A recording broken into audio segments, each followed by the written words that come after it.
Director of the Swami Vivekananda Cultural Center at the Consulate General of India in Durban, Dr. Chaitanya Prakash Yogi, Ms.Renuka Malakar, Mr.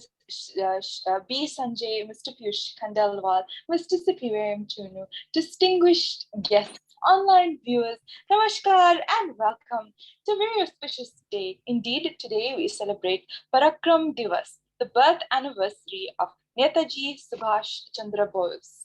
Indeed, just a brief background about today's auspicious day. We celebrate Netaji Jayanti, also known as Netaji Subhash Chandra Bose Jayanti, or officially known as Parakram Diwas. Parakram Diwas is a day of valor.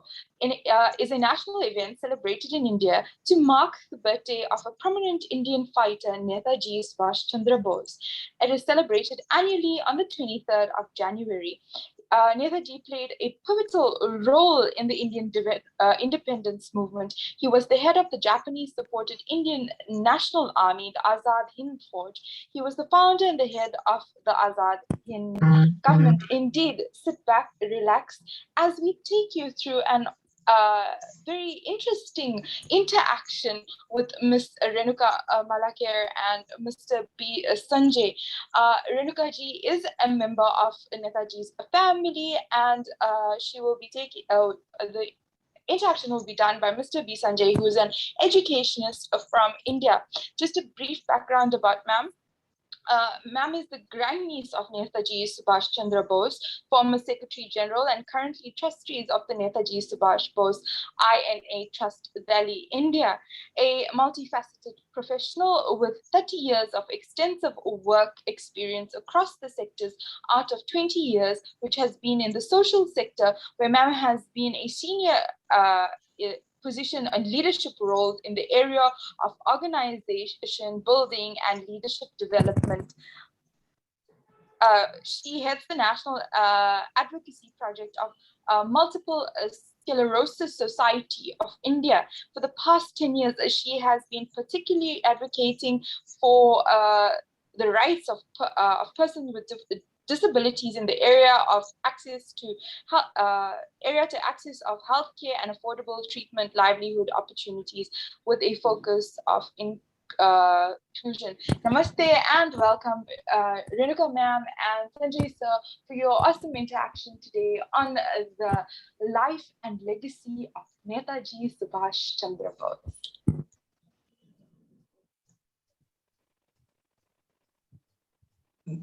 Namaste. Namaste to Renuka ji and namaste to Srishti and everybody, all the members of audience. For me, it's a proud privilege to have an interaction with a person who belongs to the family of great Netaji Subhash Chandra Bose. I welcome Ms. Renuka Malakar ji. I am from West Bengal. The place, when we utter his name, it vibrates our heart. So today we will have an opportunity to get through some of the anecdotes, experiences, opinion, views of Renuka Malakarji about that great person who served India in n number of ways, and his legacy, his life and legacy is yet to be evaluated by academicians. The process is still going on and will continue. So I would like to ask few questions just as point. I'll just put it before Renuka ji so that she can share her opinion in a organized way.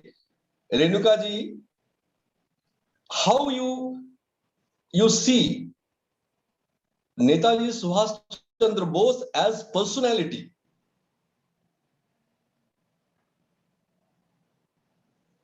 We would like to listen your comment about it. First of all, namaskar once again. Thank you for giving me this opportunity. I am more than thrilled and honored that somebody thought about getting me into a platform like this through your platform.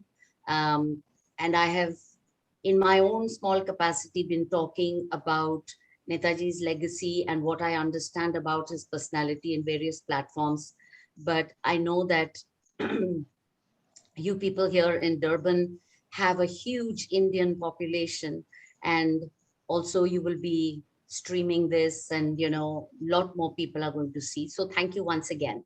So coming to your question, Sanjay ji, I have a very, very different and perspective and a take on everything about Netaji, for the simple reason that, like many people in my generation who were born in the 60s, we know Netaji only through history books, through the stories and anecdotes of what we heard from our parents and our grandparents and our relatives who worked shoulder to shoulder with Netaji. So, as a child, in my very informative days when my mind was making up its own ideas of people, of processes, of things that are happening around the world, he, Netaji played a role which actually was a mix of what I heard at home and what I read in history books. And I have said this also before, there was such a conflict in my mind because what I was hearing at home, say from my grandfather and my mother and my other relatives, was very, very different from what I was reading in the history books of, um, uh, the freedom struggle, the period of India's independence.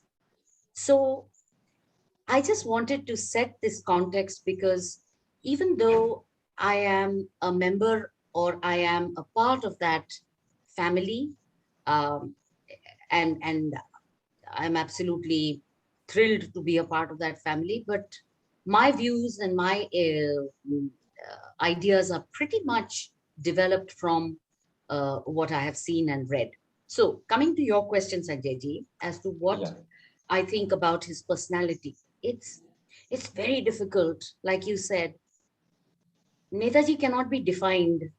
But if I was to put it in one sentence, I think his personality is unmatched and is charismatic. I have not seen a single leader whose personality is like his, who commands this kind of charisma when he walks in. You just look at his photograph and his stance, and you feel inspired. You feel like you want to follow his ideals and follow his footsteps. And his personality, by just hearing what I have heard when I grew up, was was a mix of uh, complete devotion and love for the country and the motherland and the countrymen, his deep respect for women at that time to have women empowerment. So his deep respect for women and his tremendous foresight and thinking ahead of time and preempting what India needs to do. These are some of the personality traits that is extremely inspiring. I mean, there's lots more I can say, but I think this should suffice. I think I've kind of captured what I feel is his personality. Sure, Renuka, it's very nice to hear you. In our classroom, as an educationist, I have doubt that our students or the coming generation, the students of coming generation are able to make such a vast picture of Netaji, what you have already said. Just I am trying to imagine that at that point of time, Lakshmi Sehgal came forward, became captain, and led a regiment, Lakshmi Bai regiment under Netaji Subhas Chandra Bose. What sort of the vision he was having? This miraculous to even imagine today. but very less has been written still, I think, because the history book which is in curriculum talks very less. Yes, independent writers have written and is still writing, but few more things have to come from persons like you. I would like to have your opinion about those those qualities that Netaji Subhas Chandra Bose has, which made him such a personality. Today we are able to say that after almost 74 years of independence, we, government of India, could able to announce the Parakram Diwas. It's a great thing. I think it's a nice thing to commemorate what we are going to do, commemorate for the second time. But what are all the qualities which make the personality, the person of Netaji Subhas Chandra Bose, which students or the coming generation has to take from him? So, you're so true that it has taken us so long to establish the fact that Netaji has been one of the major contributors to the freedom struggle. I'll just go back in time when I was in class 7, and I started reading about history and people who made a difference to the country's freedom movement.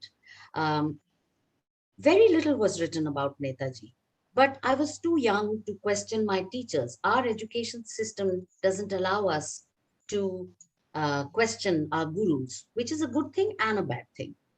And then when I went on to class 11, and I took history as my subject, and we came to the chapter of India's independence.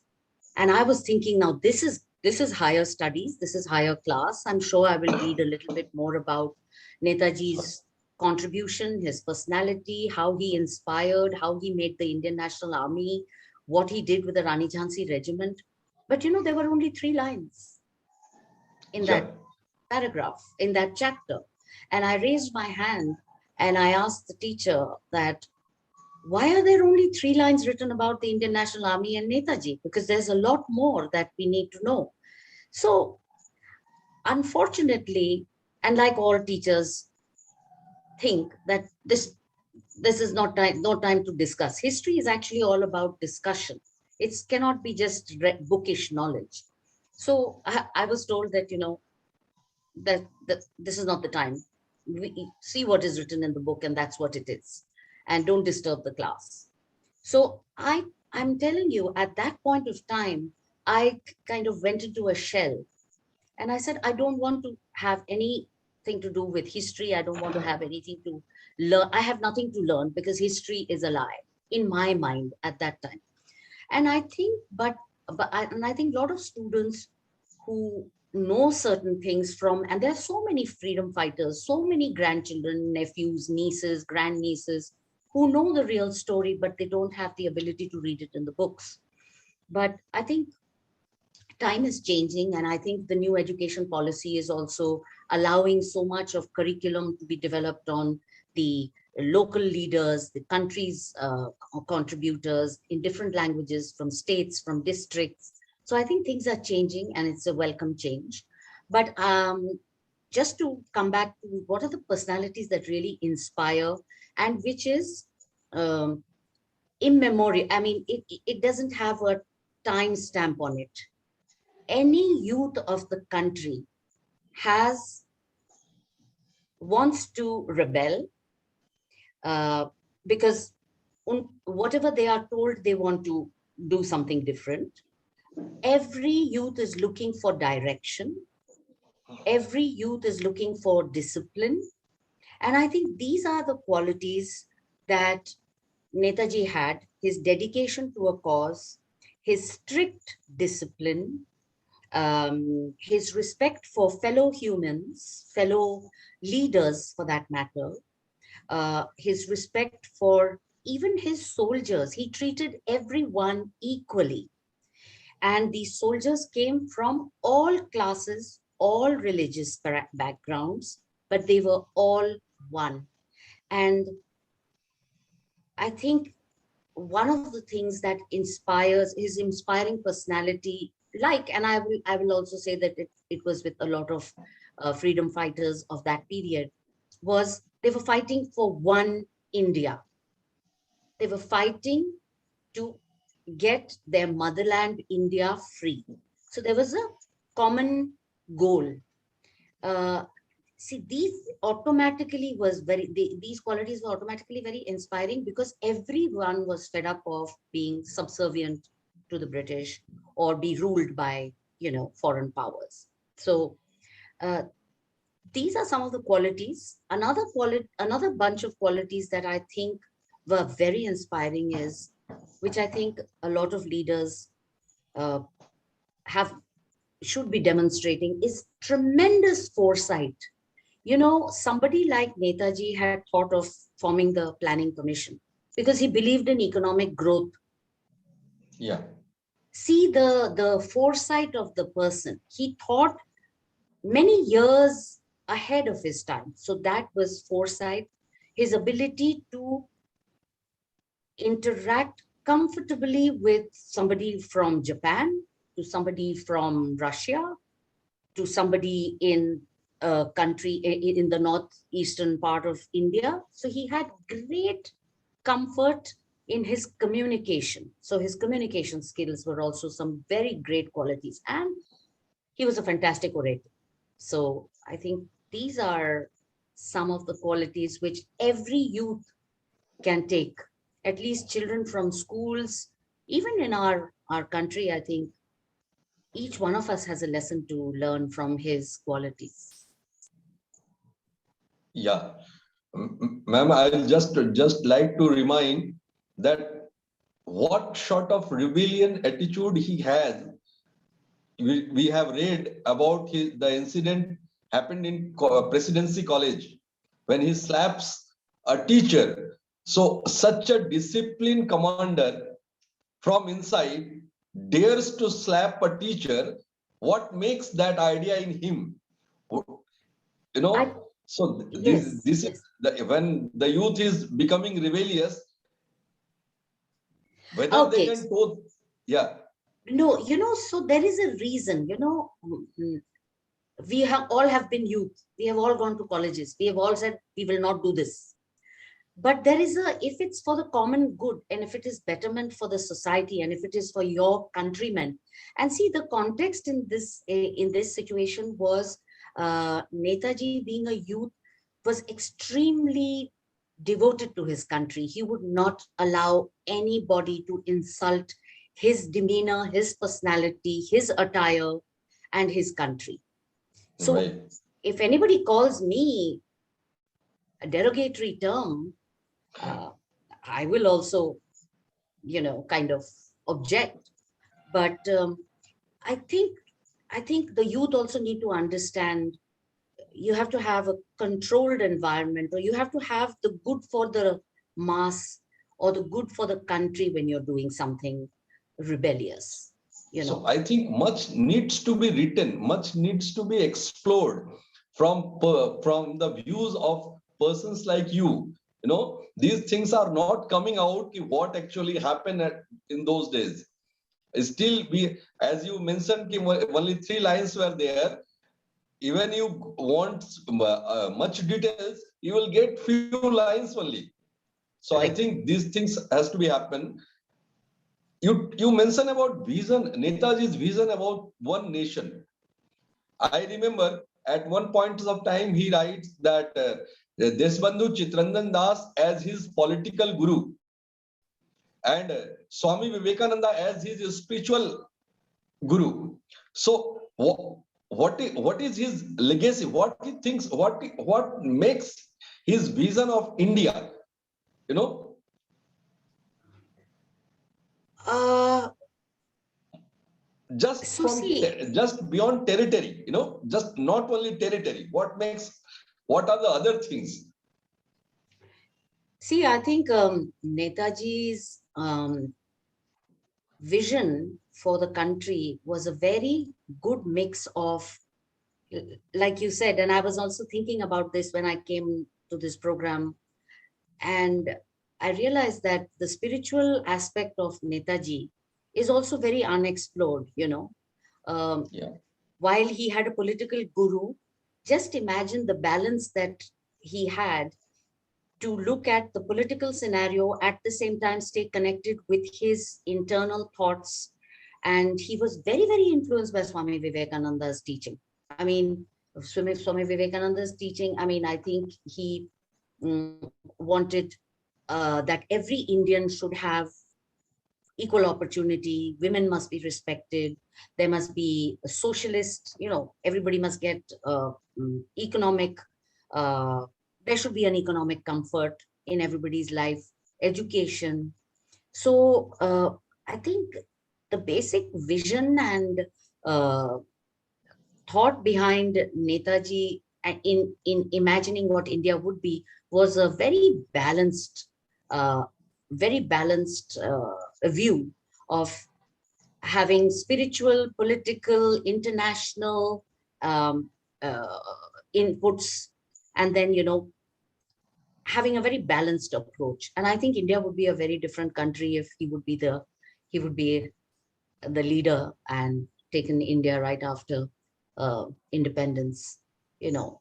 So I think a very balanced approach is what I think. And of course, military. I think his vision of India was not only classless, casteless, but I think he was, in my head, I think he was someone who wanted India to have military prowess. He believed in discipline and military action, and he was an action-oriented man. And look where India is today. We have, you know, our military is getting so much more, you know, powerful, is to reckon with. So I think his vision of a country with military prowess at the same time equal opportunity was something which, in my head, I think that's what defines Netaji. Really nice, madam. Madam, at one point of time when he defeated Pattavistar Maya as Congress president, and as opposed by Mahatma Gandhi ji, he left. He leaves Congress, makes forward bloc, toes left orientation. At the same time, he is able to manage those forces termed as imperialist. I'm just referring history. So what was that balance? I think these things, we need to read between the line. What is suitable for us, we have to know. You know, would you like to give some insight? See, I think whatever Netaji stood for, it's timeless, which I mentioned a little earlier. Anything and everything, even if you take his ideologies in isolation, it is so relevant in today's day and age. It is so relevant in India's current state. You talk about governance, you talk about military prowess, you talk about economic reforms, you talk about um, anything that you take, discipline, uh, everything is so relevant. And this man thought about this so many decades ago. And even if you take his ideologies in today's context, it is not something which is dated or outdated. It can never be. We just have to take his ideology. We don't have to make too much of an effort and just put it in today's context with a minor adaptation. You'll be able to still carry forward the ideology of Netaji in every way. For example, we are talking about gender equality, women empowerment. See where it was, see when it was introduced, and getting women into the battlefield, getting women into the nursing in a battlefield. And then it took us so long to get women into the Indian Navy, Indian Air Force, Indian Army. It took us so long, but see the context and the ideology made then, or the vision of Netaji then, and how relevant it is today. So I think Netaji's ideologies can never be outdated. It can only be What made. was that leadership which, ma'am, which helped him to create a military of 60,000 personnel. What was that? Would you like to share some anecdote that what rejuvenated those people, that his clarion call, "Tum mujhe khoon do, main tumhe azadi dunga. Give me blood, I'll give you freedom." That helped him Yes, to create such a vast. I think he was a man of detail. See, like again, he was a special person. I mean, he was extraordinary human being. So he had a goal. He went about planning meticulously his goal, how to achieve his goal. Every step was well thought through. And he knew that the whole country was looking for freedom. Uh, and I think the timing was also perfect, where he said, "Tum mujhe khoon do, main tumhe azadi dunga." These are such inspiring. I get goosebumps when I hear this. But the timing was right, and his vision and his goal that we need to do this. And I think at some point of time, and this is again my personal understanding of Netaji, he knew he was not going to be able to get this kind of support from being in India where it is being ruled. So he left the country and he started uh, building networks and liaisons with all the people who could support him in freeing the country. And there was so many people who were waiting to get a leader, who were looking at India but didn't know how to contribute. So he just became the catalyst of getting all these people together, form the Indian National Army. Just imagine traveling from Germany to Japan in a submarine, which I think was for 3 months. Yeah. Any normal human being would have become mad or would have become sick. But when he got out of the submarine, what was the thought that came out of? He had planned the entire formation of the Rani Jhansi regiment. Yeah. Just imagine the power. And I think this comes from very strong, spiritual minded people who have a vision of the country. So just imagine staying in a submarine, coming out and calling for the Rani Jhansi regiment to be formed. And look at, I had the pleasure of meeting Lieutenant Bharti Sahai. I had tears in my eyes when she was giving the memorial lecture. We had invited her for a part of the Netaji Subhas memorial lecture at FICCI. And there were some school students, all class 11, 12, 10, 11, 12. And Lieutenant Bharti said, when I was 16 years old, her father, who was um, Colonel Anand Mohan Sahai, was a part of the Netaji's close core group. He said to Netaji that, enroll her. And a 16-year-old lady in a battlefield saw the planes, bombarding, and her fellow soldier was hit during the bomb shelling. And she had the presence of mind of dragging that girl under the jeep to protect her from further shelling. And you know what she remembered? She's 99 years old, 97 years old. And she said, all that I can remember is that Netaji walked in after the battle and, into the tent where all the injured soldiers were. And this girl who was on her deathbed, she stood up straight and said, Jai Hind, and, dropped dead. Oh. And so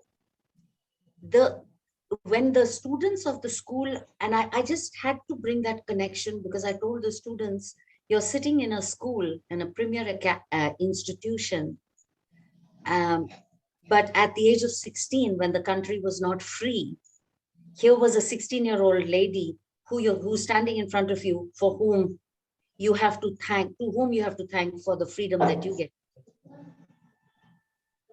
So Netaji's vision and the kind of stuff that he did was absolutely extraordinary, and I feel that, I think it's some people are really gifted and have a vision. So, you know, this is a very interesting, this is a very powerful anecdote, which I heard. And when I had the experience of meeting Lieutenant Bharti Sahai, I just couldn't believe. And when I asked her, tell us how, and I used to ask her, tell me how, what did Netaji look like? What did he say? She said, and you know how you did. So she said, I don't know if I'll say it in Hindi, but I'll also translate it in English.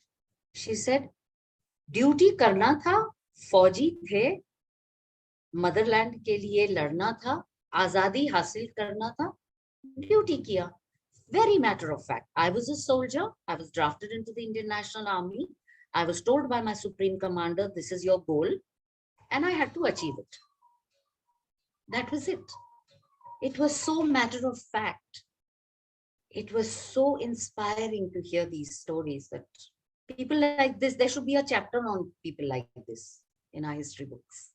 So earlier in Kolkata, in houses, when boys were born, at least I know, I've heard this from my mother, that when a boy was born, the shank, you know, the conch used to be blown. So when a boy was born in the house, to announce it to the world that a boy has been born, the shank used to be blown. Shank is a conch, which is, you know, it's blown at every auspicious occasion.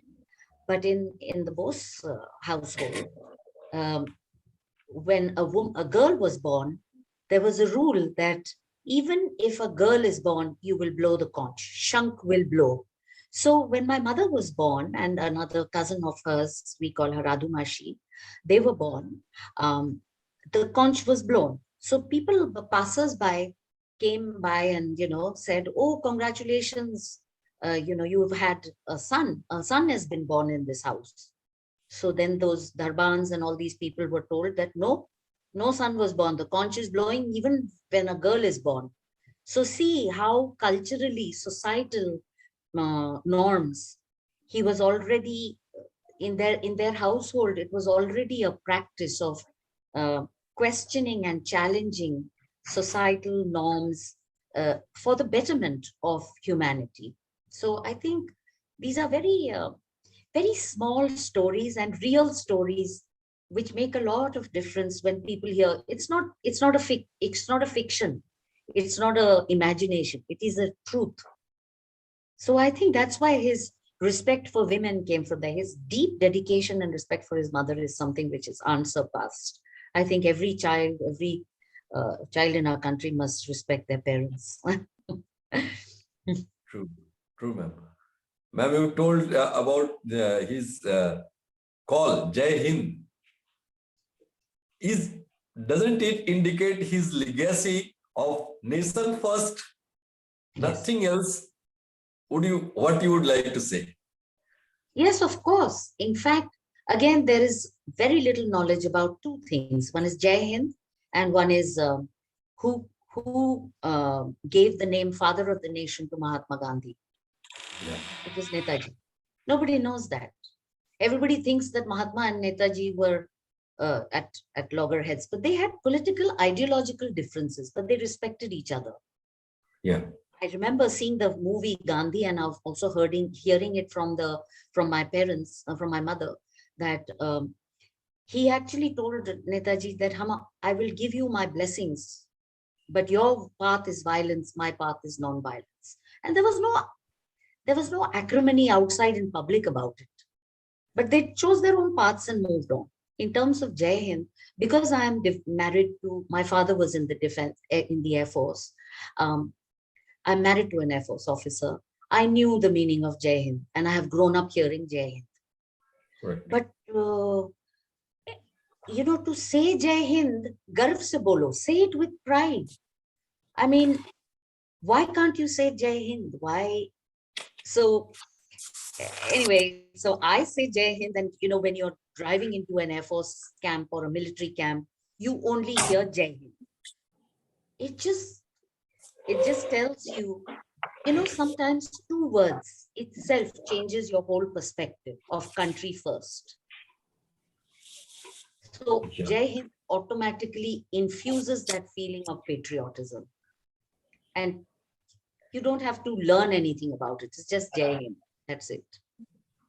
Right, ma'am, right. It's so nice, to hear these anecdotes, really.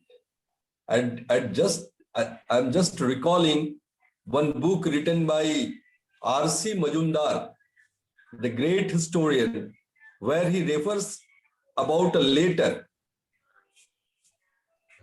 written by Justice Chakravarti, where he says that when he was asked what makes Britishers to go to leave India, and Italy says that it is nothing but the loyalty that is coming down about the Britishers just because of the presence of Netaji Subhas Chandra Bose and his clarion call. How, any insight, ma'am? No, there is insight. Yes, there is absolutely no doubt in my mind, and I'm sure there's no doubt in anybody's mind that Netaji was the one single factor that shook the British Empire. I mean, I have no doubt in my mind. Um, while others did contribute, but I think everything cannot be achieved by dialogue. You must have uh, other means to achieve your goal, and uh, it has to be a powerful, determined, fearless approach, which I think Netaji's approach was all of that. Yeah.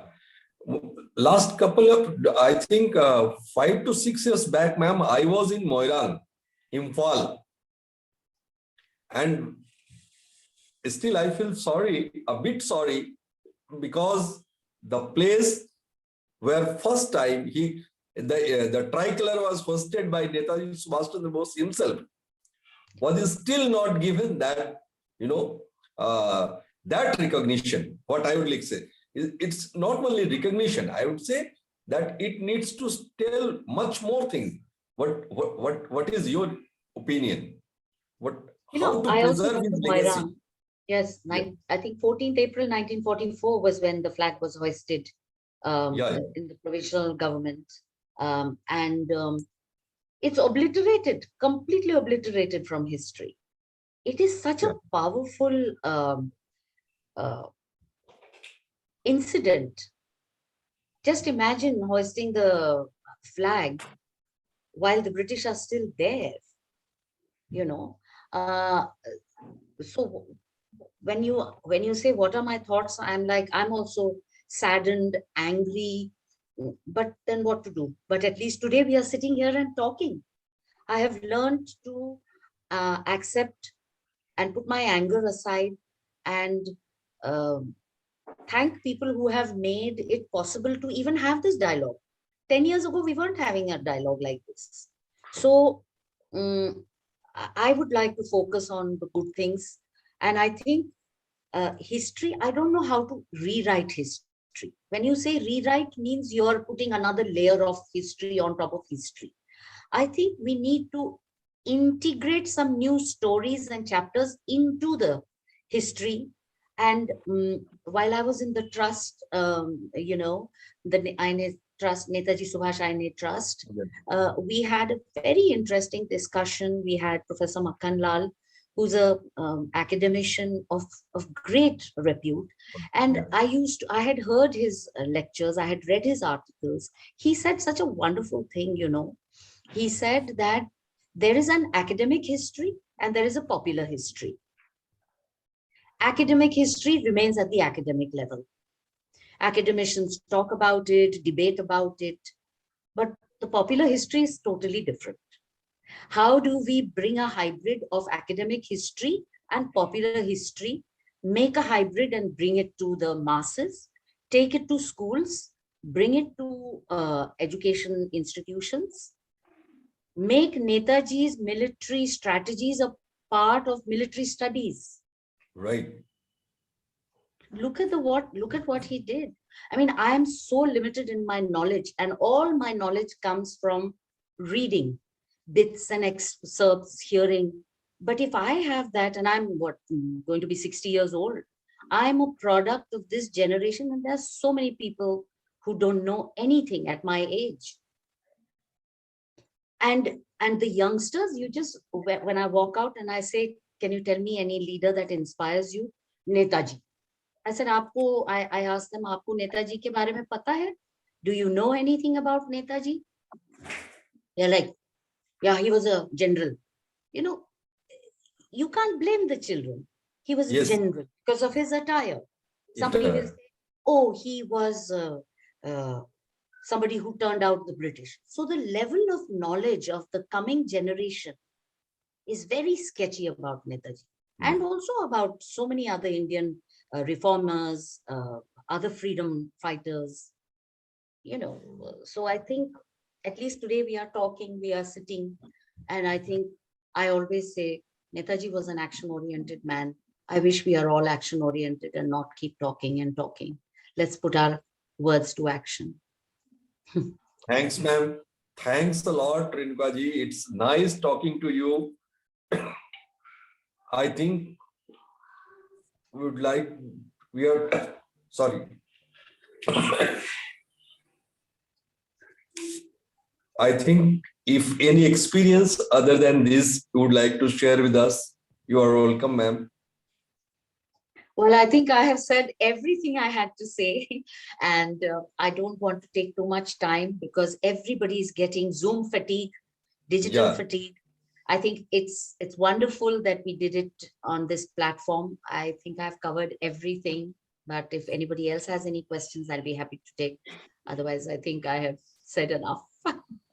Thanks, Thank you so much, ma'am. Thank you so much, ma'am, and Mr. Sanjay ji, who is an educationist in India, for this awesome dynamic interaction. We got to learn so much about Netaji and his great work. Thank you, ma'am, for sharing your divine knowledge with us. We really appreciate it, and thank you for taking time off your busy schedule and joining us on this auspicious day. Thank you, ma'am. Thank you, sir. Anything for Netaji. Thank you. With that, we've come to the close of today's program, and I'd like to invite Mr. Sipiwe Mchunu from the Swami Vivekananda Cultural Center at the Consulate General of India in Durban to render this evening's vote of thanks.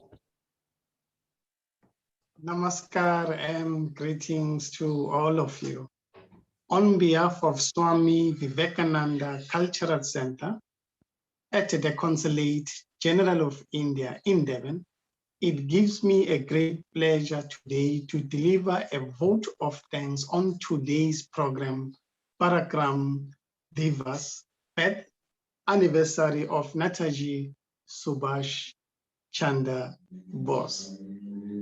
You know, I was like listening to Ms.Renuka Malakar, you know, the way she narrated about the life and the times of Netaji Subhas Chandra Bose. She told us so many things that I was unaware of, you know. So she narrated the story as if Subhas Chandra Bose still living today. And she also went on to mention that he was a visionary, and also his vision still fits perfectly in today's India. You know, ma'am, Danyavat, thank you very much for just a wonderful, it was like amazing. It was out of this world when we were listening to you narrating such a wonderful story of this great hero, a freedom fighter of India, Netaji Subhas Chandra Bose.